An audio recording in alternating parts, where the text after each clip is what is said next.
Ladies and gentlemen, welcome to another installment of Banter30 Football Podcast. I am your host, Marc the Invincible Lion, and I am here with my two co-hosts, comrades. We have Vitu, Mr. Liverpool's You'll Never Walk Alone, fan of the show, and we have Jimmy, Mr. Duodecima, fan of the show as well too.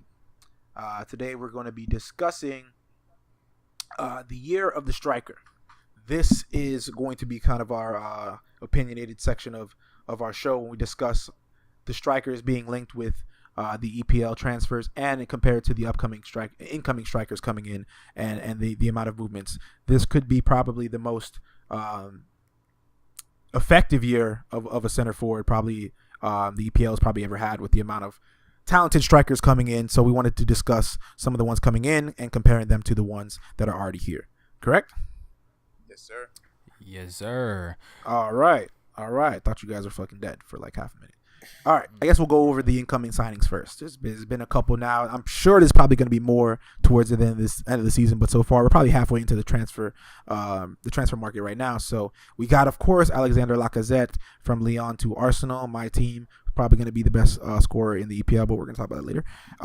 Sandro Ramirez from Malaga to Everton. And then we have also Chelsea's recent agreement with Morata pending, any type of disaster from Chelsea's side. So with those three strikers incoming, at least, coming into the Premier League this year, that should be adding depth to the already big arsenal of strikers such as Harry Kane, Lukaku moving to Manchester United, and obviously Aguero, De Jesus, Firmino, Sanchez, etc., etc. So, out of those three incoming signings, who do you guys think is going to be the most effective into their first year, and why? V2, we'll start with you. Wait, out since of the three incoming? Since Liverpool hasn't made any striker signings because nobody really cares. We don't, let's talk about the important guys. We don't. So we got. Oh, yeah, sure you don't. Anyways, so Alexander Lacazette, Sandro Ramirez, or Morata. Who do you think is going to be making the biggest impact for their team, and why? I mean, it's no brainer. It's going to be Morata. Like, without a doubt, it's going to be Morata. Out of the incoming signings, he's perfect. He's perfect for Chelsea. I mean, it's funny enough. We talked about it previously. I thought he was going to go to Man United.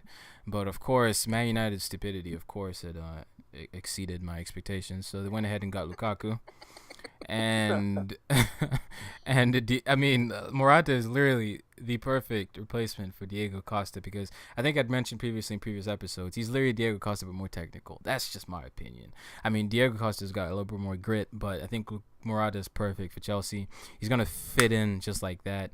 I can't wait to see what he's going to do with Eden Hazard. I mean, Lacazette, yeah, he's probably going to score maybe 20-something goals, but I mean, I honestly see Morata like actually guiding Chelsea to a trophy, a Premier League trophy, and not like a Mickey Mouse Cup, like the FA Cup or something. Do you wish you can win the FA Cup? Shut the fuck up.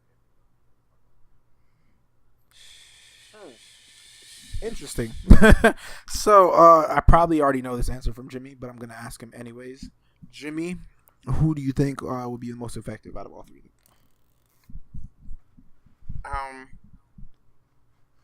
Okay, I don't think I love Morata, and I don't think it's really gonna improve Chelsea as much, since we already seen what Chelsea can be with Diego.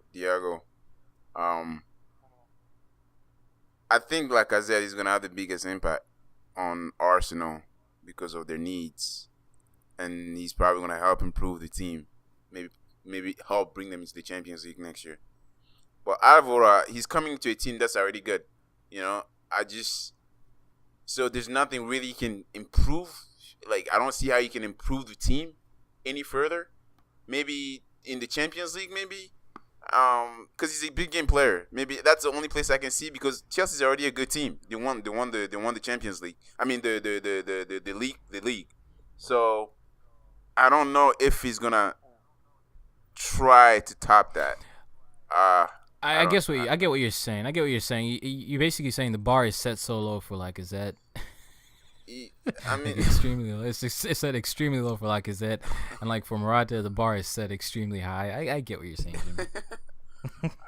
Yeah, I mean, So I don't know. I think I think- Lacazette is gonna have the biggest impact because he has a lot more to do to at Arsenal than A lot. Alvaro. Yeah, A lot. it's not a shit. It's not a somewhat shit on agree that. Arsenal. It's not a shit on Arsenal. I just think he has a lot more to.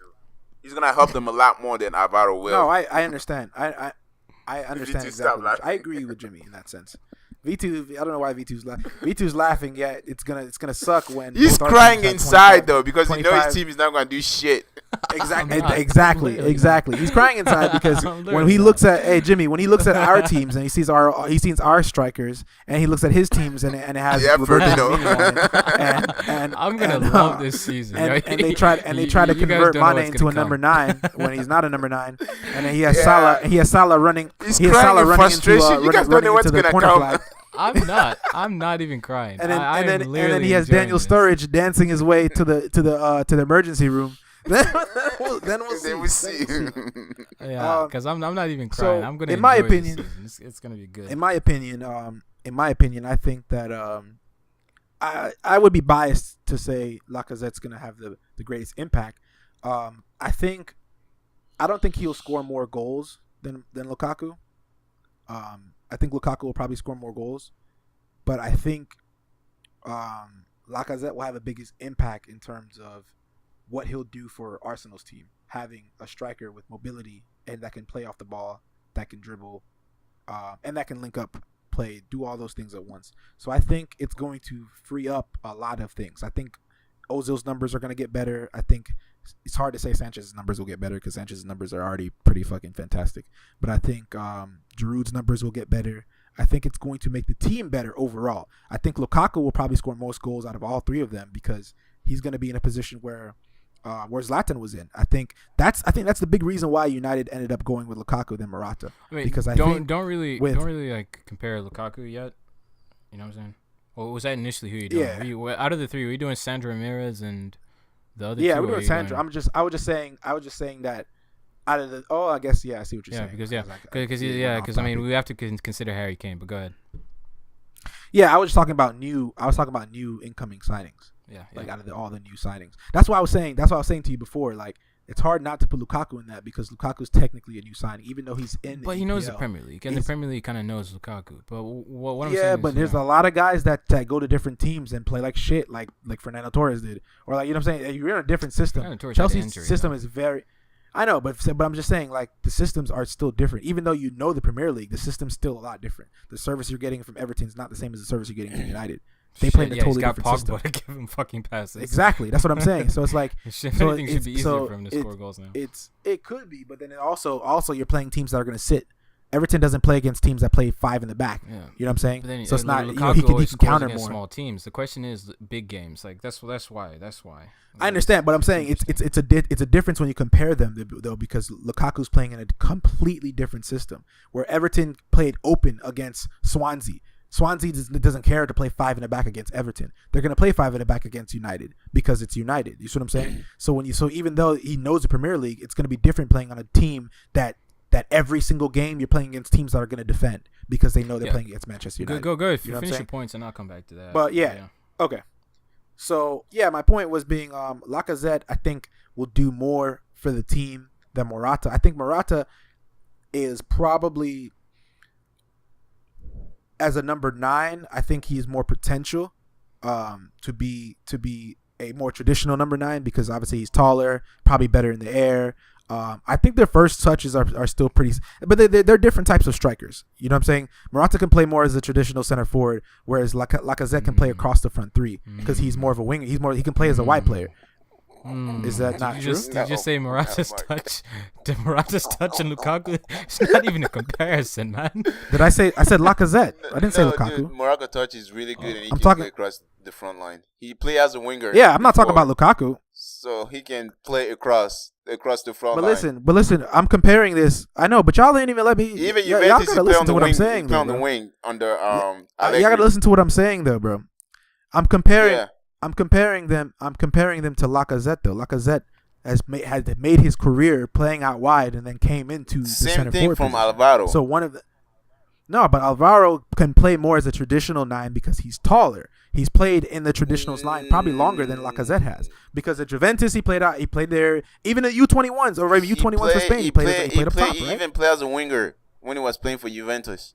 And I know he can play as a winger. He has played. Mandzukic played as a but Mandzukic played as a winger for Juventus at one point. That doesn't mean Alvaro has been Cavani plays as as a winger for PSG in the academy all the way to he's not a number. He has been so playing. Is Morata as a winger. So is Morata a number 9 or is he a winger? He can play. Okay, so is he a number 9 or is he a winger? I mean, listen. First of all, I get what Mark is saying. Yeah, okay, I do. Mark, I understand. Let's not say that he's an out and out striker, because he can play literally across that front line. When did I call him an out and out? I thought that's what I'm saying. Y'all get knee jerk reactions sometimes. I said compared to Lacazette, Alvaro is a more traditional number 9. I don't even think it's just 100% true.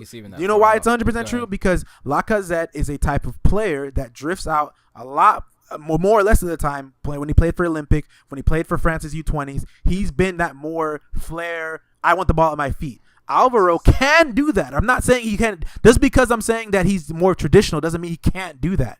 He can do that. My point is he's more effective. And for Chelsea, he's not going to be playing out wide. Where is he going to be playing for Chelsea? As a center forward. He's going to be playing as a number 9, especially if Costa leaves. He's going to be playing as a number 9 because that's what Chelsea's going to buy him for. Chelsea's not going to buy him to put him out wide.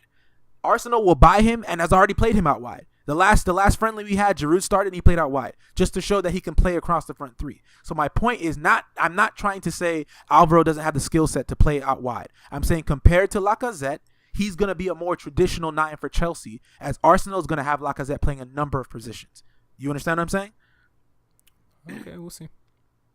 I mean, it's true. I'm telling you, as an Arsenal fan, I've noticed. Wenger has said this. Wenger likes his. I've literally seen Morata play forward alone for Spain. I've seen him play forward alone for Madrid at times, and he's all over. Exactly. He's all over. But he's a 9 though. He plays a traditional 9. He's pretty mobile. Juventus is different though. Juventus will put anybody out there. No. Mandzukic. I get what you're saying. Because like what I'm saying is like he's all over though. He's mobile.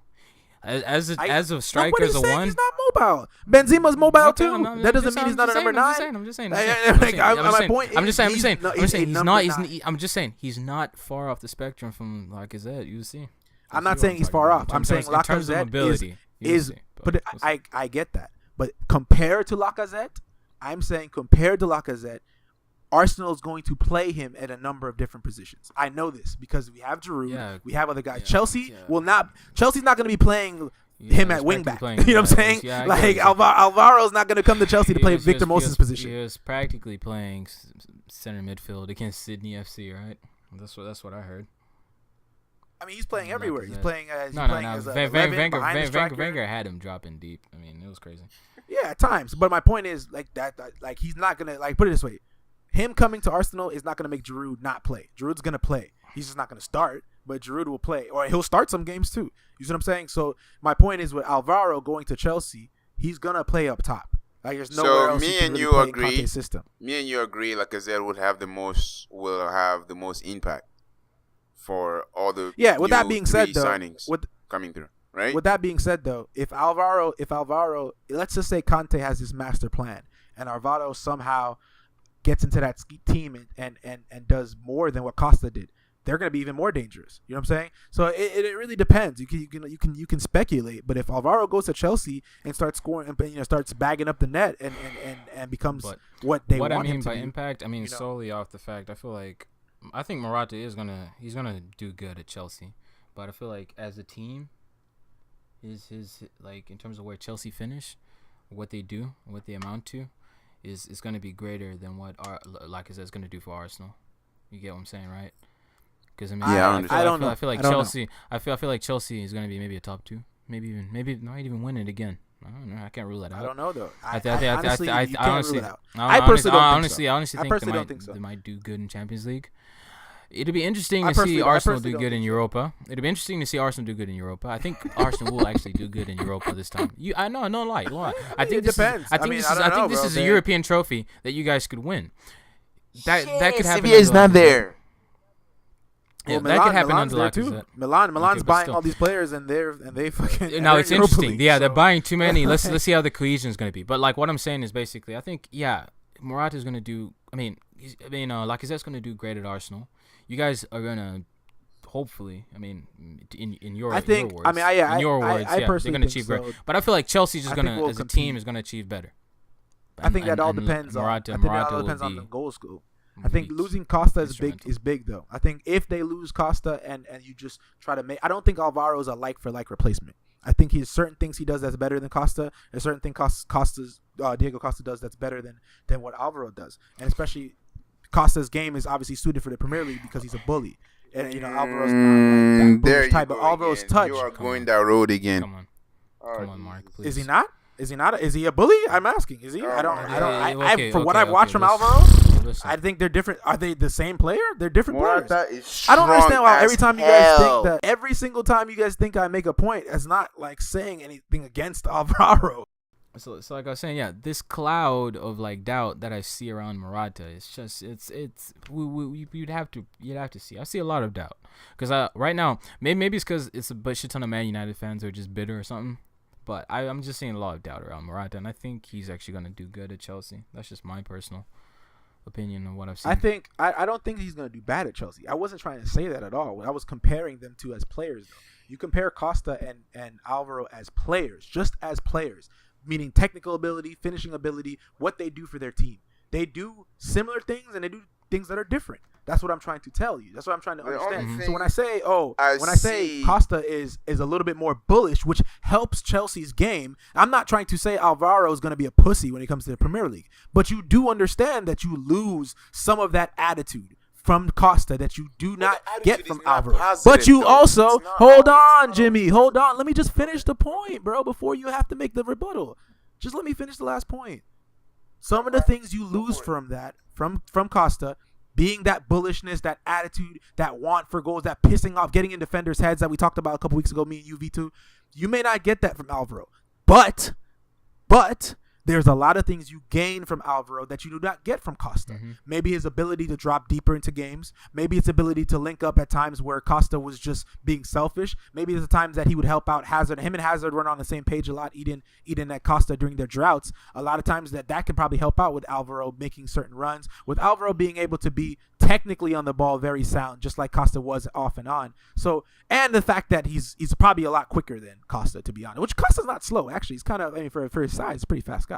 But my point being is that one-track mind that you get from Costa where you have to win or lose with, Alvaro doesn't seem like that type of player. Alvaro seems more for the team than Costa ever did. So yes, you may get some things, you may lose some things, but at the end of the day, you'd have to wait to see exactly what's going to happen. I think he's going to score goals. I think he will. I think he'll come on. I think he'll score goals. I think it will help Chelsea definitely, and you're not losing anything if Costa leaves at this point because you have Alvaro. You see what I'm saying? Yeah, fair enough. You're not losing. That's how I feel. Yeah, fair enough. All right, Jimmy, good. Well, let's move on. Yeah. So, as we just finished up the topic on the new incoming strikers, now we're going to compare some of the strikers that have switched over, which was Rooney going to Everton and subsequently, well, it's a little bit backwards, but Lukaku going to United and subsequently Rooney going to Everton. So how do you guys compare those moves in terms of strikers moving around, how Lukaku's going to fare there, and how Rooney's going to fare going back home to Everton? All right, well, Lukaku. Hey, dude, I mean, I think he's just going to fit into that United team. Okay? It'll be interesting to see what Mourinho does, whether he goes with Rashford and Lukaku up top, Rashford out wide. Or interesting, yeah. Yeah.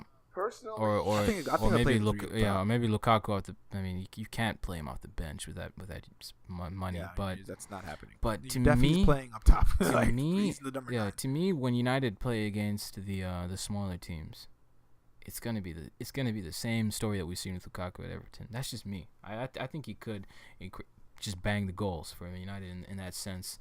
Especially if he can spark a sort of connection with Pogba, the way Ibrahimovic has sparked one with Pogba as well. Now the interesting topic should be is the big games.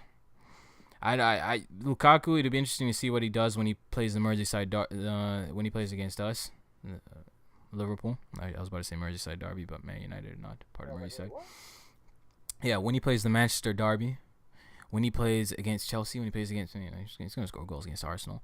But when he plays against what's another interesting team that United normally struggle against? I don't know, Tottenham.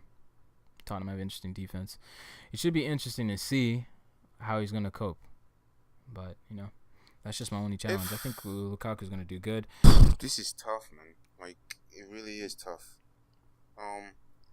He's moving to a better team, And I was talking to you guys about this, about like a big fish in a small pond with Everton. That I guess maybe that was a positive thing for him because everything has to go through him and he has to be the big man, big man on campus. But when he's since he's the big man on campus, yeah.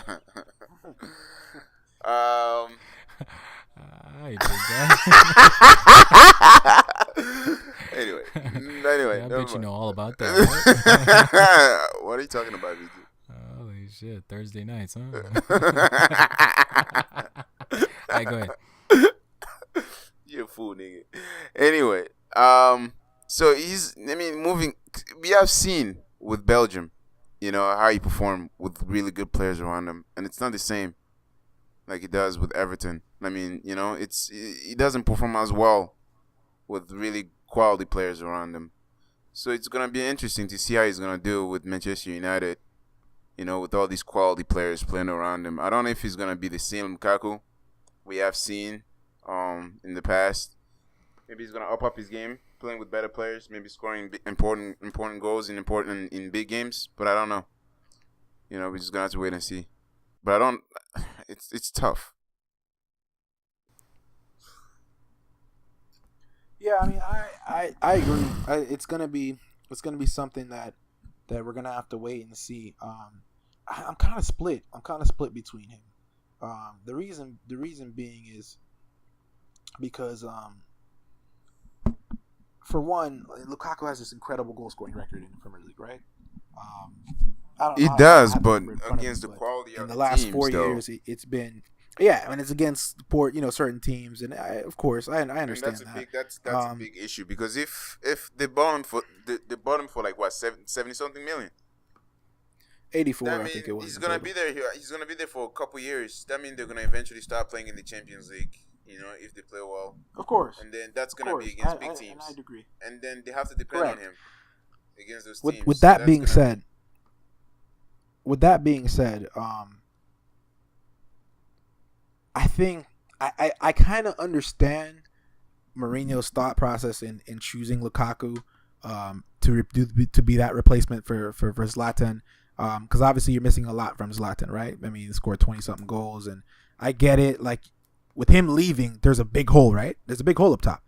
Now, with that being said, what people really fail to miss is, as good as Zlatan was last year, he missed a lot of fucking chances. And not just him. United missed a lot of fucking chances. That's actually a good point. They had a problem up top. And it seems like they were. Let me just make a lot of points against a smaller team instead of like the big team. So a lot of draws, right? A lot of ties, a lot of draws, exactly. And so correct. Lukaku, and that could have contributed. Of scoring against smaller team may help them overcome. True. And that, with that being said too, a lot of chances that Zlatan did miss was due to him just not physically being able. Like, there's a lot of through balls. I'll give you an example. United was number 1 in the Premier League last year in big chances missed, which is a stat EPL.com puts up on clubs and stuff like that. They were number 1 in the whole Premier League in big chances missed, which means open, like big, actual clear-cut goal-scoring opportunities, right? They were number 1, and I think they were tied for second in hitting the post last year. So they were very unlucky, as bad as it seems. Like, they were really, and a lot of, and watching a couple of the games that I watched with Zlatan, is a lot of the chances that I saw he did miss was just due to him, like, not being able to stretch, not being able to run down that through ball. Because, like, United does like to play that long, direct, those direct balls to up front. Paul Pogba, I think it was 160 accurate long balls, 171 accurate long balls he played. The one with the most passes in the EPL last year, wasn't it? Yeah, I think it was the most chances created from long balls, something like that. Yeah. But it's interesting because he's had a lot of those, like, and he's one of the best in the world at it. To be honest with you, in that center mid position, he can hit a 30-yard pass on a rope. But if you don't have a striker that's mobile, and that's one thing Zlatan is mobile, especially at his age. He's not as mobile as Lukaku will be for them. You see what I'm saying? Well, so because of that, I think it's going to help. I don't know about Do Lukaku okay. touch, First of all, do you think I was about to hit on that because I felt like actually somebody to bring it's it down, funny. you know? It's funny because I felt like in terms of team cohesion last year, I thought United actually they moved the ball better with Ibrahimovic up front. Yeah, the chances were going in as for a period in time, but I feel like in terms of team cohesion, it was moving more fluid. You know, the fluid, the passing. Zlatan was bringing in people in easily. Is Lukaku gonna do that? Does he have the technical ability to do that? I think, but the thing about that though is like, I don't want to sound like I'm bashing. That's why I was gonna go ahead and ask a question. Do you guys think? Yeah. Do you guys think Lukaku is a one-dimensional, two-dimensional, or three-dimensional forward? When I mean a three-dimensional forward, I mean somebody like like Ibrahimovic. Ibrahimovic had the technical ability to play any sort of way that you played. Whether you're going long ball football, he could do it. Whether you're playing on the ground, he couldn't do it in his later years though. He can't do it. He can't do it. Which is the reason why they're not re-signing him. Do you think think about it? A guy that scored 20-something goals last year and you're not going to re-sign him, there's obviously a reason why. But he has the injury too. So, for his age, of course. think about that. Yeah, of course. Maybe that's probably the main reason why they're not re-signing him. Because okay, yeah. Yeah. Anyway, scrap Ibrahimovic out the way. Too. His age okay, too. Yeah, scrap Ibrahimovic out the way. Yeah, Back to my question. Like, on the spectrum, let's say Benteke or Andy Carroll is a one-dimensional forward because he only does one sort of thing. And on the other side of the spectrum, three-dimensional forward would be somebody like Harry Kane. Where does Lukaku land in that? Is Harry Kane? Okay. I wouldn't consider Harry Kane a three-dimensional forward either. Okay, then. But that's a different. But you get what I'm saying. He's got a little bit of technical ability to play any style of football. I think. Yeah, but I don't think Harry Kane can play any style of striker. I don't think Harry Kane can go to any team in the world and score 20 goals. I very, very, very much disagree on that. With that being said, though, going to Lukaku, I think he's a two-dimensional striker. Here's the reason why I say that. I don't think. Yeah, people make fun of his technical ability and his first touch isn't amazing, but Everton, he does have the ability to play as a traditional number 9, to get into the box, get on the end of crosses. He does have the ability to bring the ball down in the air and fight against those two center backs. He doesn't have I don't think he has that third ability, which you're talking about with Zlatan and the great strikers, where he can turn and play in possession. I think off the shoulder, that's what he masters actually. When he's no. That's what I was getting at. Everton counters very well. They kill a lot of players, a lot of people on counters because they have Morales. They have very quick strikers. Lukaku actually plays very well on a counter too as well because he's quick enough to get on the end of passes, and he scored a lot of goals like that. So a lot of goals off counter-attacking football. That's not necessarily what I mean, but I mean like when like you're playing and you're passing a ball towards him, he's holding off a defender. He's quick on the turn. Lukaku, that's what he actually masters if you look at it. But that's what I mean by countering though. You still have to be quick off the turn on the counter. If you lose the ball, off a corner kick. Okay, I get what you're saying. What I initially thought was, him a through ball on. But what I mean is a target man. Oh, like, you get what I'm saying, right? Yeah. But go ahead. Yeah. Yeah. No, I agree. That's what I'm saying. Like that to me, I thought you meant that third dimension is being able to turn and play a defender face up, beat two defenders. No. Necessarily what I'm talking about is, you can say that. But what I'm saying is, like, the traditional striking qualities, about that are great. But then when I was talking about the type of football, there were times when Mourinho last season, Man United did play some ground football. Okay? They did at times. At times. At other times, Pogba hit 171 long balls. Yeah. So I mean, like, all this, one-dimensional, two-dimensional, three-dimensional. But the most important thing is what Mourinho will do. Exactly. Is Mourinho going to play to? Yeah. Is he going to play long ball football for majority of the time with Man United? If that's the case, he's done that already. He's done that. He showed it this year. Okay. This is what he did. But he had a better striker this year than he did now. Okay. If you think about it, so if you look at it now, compared to last year when you had a slower, not necessarily slow, but you had a slower, more technically gifted, and just a better striker, and you were playing you had a guy that hit 171 long balls. Now you have a less technically gifted, but physically probably more physical in terms of being faster, being able to jump higher, things like that. What are you going to do? Of course you're going to continue. You're probably going to play more long balls now than you did before. That's a guess. Because you're not going to exactly put him in position. 100% correct. It's a guess, but yeah, it's not. So we're gonna. I understand, but I'm saying I'm basing that off of what you can see. If you have a guy that, like you said, if you got a guy that's slightly, or not slightly, but obviously less technically gifted than your last striker, but more physically able to compete with playing with long balls and stuff, what are you gonna do? You're not necessarily gonna just put him in a false nine position and let him play within the team. Based on that, okay, look at where they finished last season. You know, do you think it's gonna be like another a way Mourinho would like to go on about next season again? No, but I think that happened a lot because of the fact that they missed so many chances. Can adapt really quickly. I get that and learn. But we can compare. But we can sit here and say, based off what we can see last season, they were only the only reason why they did finish at the way they finished was because they went. How many games did they go undefeated? They went 18 games, I think it was, undefeated or something like that. And how many games of those did they win, or how many games did they draw? You know what I'm saying? They drew more games than they won that time. And they were like I said the stat before, number one team in big missed chances.